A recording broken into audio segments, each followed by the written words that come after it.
Hello, and welcome to The Written Word, a product of Harvard Medicine Magazine. I'm Stephanie Nugent from the Office of Communications at Harvard Medical School.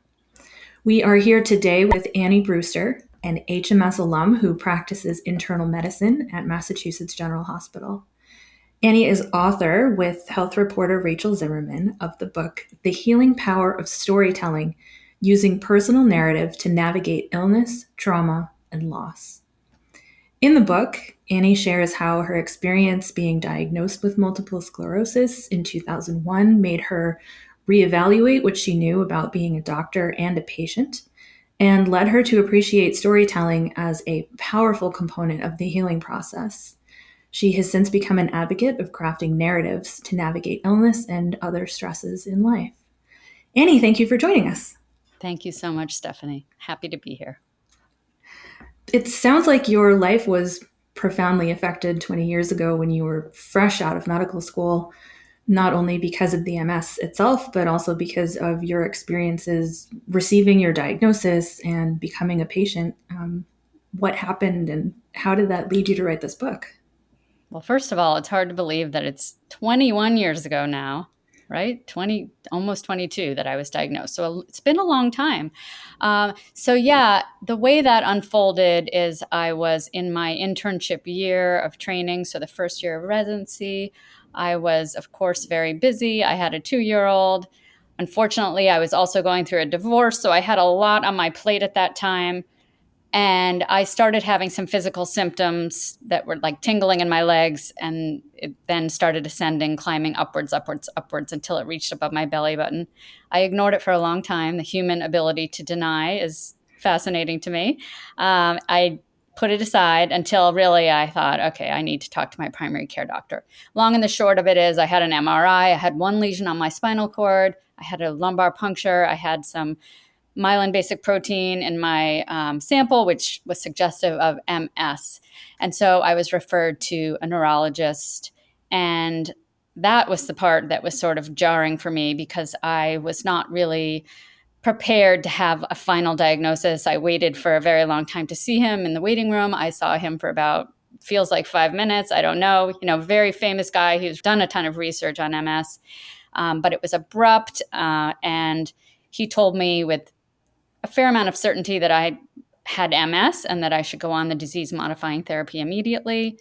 And that was really hard for me to hear. I feel like I needed a little more time for maybe it could be something else or adjust or let's talk about who you are. I felt like he didn't see me or hear me. I was not really in a place to handle that emotionally. And I left that office and I really went into denial for about 5 years. And now there's a book. So obviously some things transpired between then and now. Oh, yes. A lot. So really, I'd say it was a journey that was taking place on both sides, being a doctor on the one hand and also being a patient. And it took a while for those to sort of come together. So I'd say on the doctor front, I, was in my residency. I ultimately went into internal medicine. When I was out there in primary care in the early 2000s, just feeling like the system was very broken and feeling the pain of that, of just having not enough time. I really felt like the relationships weren't honored and that there were so many patients that I never got to know. We need to create more time and space for storytelling or to listen to my patients' stories. That's why I went into this field. I really want to learn about them, know them, hear them, and of course, be there for them in tough moments. And I think the system makes that really hard. So the wheels were turning on in that part of my life, like, how can I make this better? But really, it was my patient experience that fueled me to ultimately create Health Story Collaborative. So I'd say I was more motivated as a patient, just feeling that vulnerability of what it's like to receive a life-changing diagnosis. It really does shift your identity, and it's work to integrate that. And to integrate that, we really have to tell our story about it and make sense of it and find the meaning in it. And so that was a gradual process of me sort of eventually coming out with my story. And I found that very healing. And at the same time, I started thinking, how can I help my patients and make stories available for them and create a digital library where they can listen in their own time and privacy, and really help with that integration. So for me, it was really about identity and integration. And so I started doing that work. I did that work starting in 2010, formed the nonprofit in 2013, and then ultimately came to writing the book. And that's how the book came to be. Yeah. So, in your experience, both your personal experience and research that you've done or read, what are the benefits of storytelling for the healthcare journey? Or to put it the opposite way, what are the dangers of not engaging in storytelling when you're trying to deal with the diagnosis? Well, I'd say there is a lot of research. I'm very fortunate that I have worked since 2012 with Jonathan Adler, who's a PhD, who is now our chief academic officer at the nonprofit Health Story Collaborative, the nonprofit I run. And his area of expertise is on the health benefits of narrative. So there are a lot of parts to it. I'd say the parts that really are key are that there's this something called narrative identity. And that belief is sort of that who we are is shaped by the stories that we tell about ourselves in this continually evolving process. And I, as a patient, found that really helpful, that, our stories are continually evolving and changing and moving, first of all. And also that we play an active role in shaping those stories, that we, of course, can't control what happens to us, but we can control the meaning that we make, the stories we tell, and that shapes our identity. So for me, that was helpful. The other big part of the research that we focus on is that not all stories are created equal. So it turns out when it comes to health, it's not about the content that really impacts. This is mental health. It's really the themes that show up in the story. And so we work a lot with those themes in our work when we're helping people write their stories. One is agency, so just feeling like you're in the driver's seat and have some control. The more we see themes of agency in a story, the better the mental health. Another is communion. That's about connection, relationships. That's also associated with positive mental health. Another is just the process of going through this and creating a coherent story. So coherence is good for us. Another is redemption. So that's when we can find, positive elements that come out of what started negative and turns positive. And then the last one that we work with is called accommodative processing. So that's really about meaning making, and I love that one.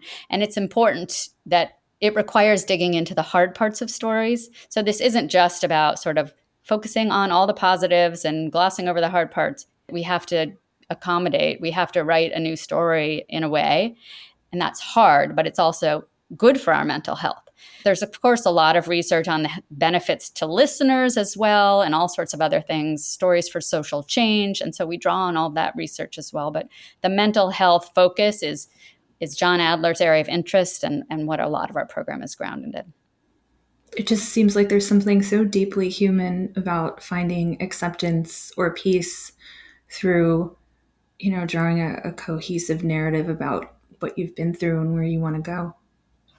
Yeah, I mean, I found it really helpful. And for me, it was the act of standing up and sharing it and being witnessed, which took me a long time to do. Like, I felt a lot of shame about my diagnosis, which is interesting because I never would think that about a patient. I would never think they should be ashamed of having multiple sclerosis, but I felt ashamed. I felt like very broken. I'd been an athlete, like my body had always worked for me. And I didn't want to tell anyone, in part because I didn't want people to sort of judge me or pigeonhole me or feel sorry for me. And so I was very private about it. The funny thing is that I then ended up doing a piece on the public radio station where I wrote something that was published on the blog and then spoke about it on air. And it happened to be like right during like the carpool hour of my kids' school.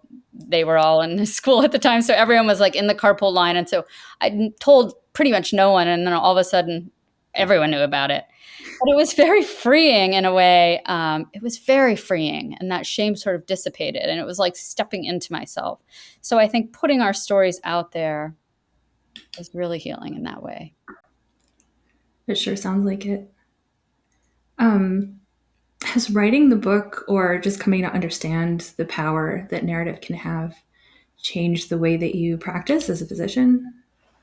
100%. I'd say more than writing the book, just engaging in this work for all these years before the book. What led to the work?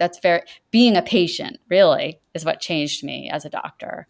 And how has it changed me? I'll say, well, first and foremost, I'd say I am much more understanding that my job as a physician is to be a guide. Like, yes, I'm an expert on some things, but I think patients are really the experts on their own illnesses and their own journeys. I think I am much more able to recognize that someone might not want to follow my advice at any given point of time and that it's up to them. I'd say I'm also, I try to stay more present. I think the research shows that we interrupt our patients within 11 seconds on average, so really quickly. So really trying to let the story unfold. And that's hard when you have 15 minutes, but because, we're trained to sort of get to the point.